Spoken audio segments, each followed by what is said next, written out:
Përshëndetje, sot po përgatisim një recetë shumë të shpejtë. Në një inë ose tepsi hedhim mishen. Mishen së pari kemi prerë në copa katrore të vogla, që më lehtë mishi të piqet. Kjo recetë është shumë e thjeshtë, por që shija është definitivisht shumë e mirë. Këtu kam përgatitur edhe 4 patate mesatare, të cilat po ashtu i kam darë në copëza të vogla katrore. Kështu do i mundsojmë mishit dhe patateve të piqen më lehtë.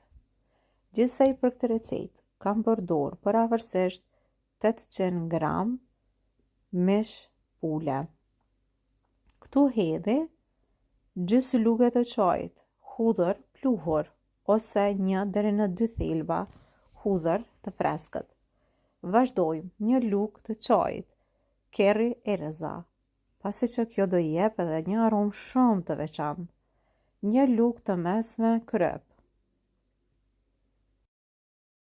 1 lugë të mesme veget ose melmesa, dhe gjithashtu 1 lugë të çajit piper i kuq.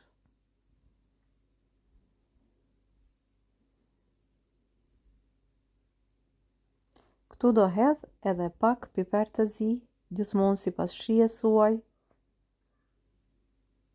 Dhe në fund hedhim vajin, 60 ml vaj.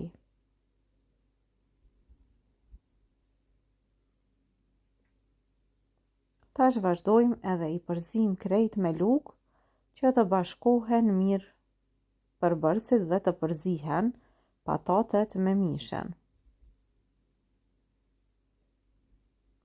Të gjitha kështu siç janë, unë do i fus në furrë në temperaturë 220 gradë, edhe kështu i la në këtë temperaturë që të piqen derisa mishi të piqet mirë dhe mjaftueshëm. Tash janë gati edhe i vendosim në furrë. Pasi që janë pikur edhe janë gati, tash po e shikoni që kanë marrë ngjyrë të kuqe. Vërtet ka një aromë shumë të veçantë.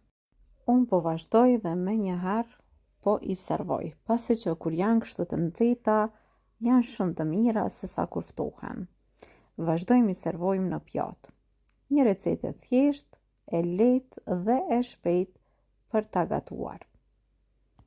Nëse do e provoni, besoj që do e pëlqeni këtë recetë.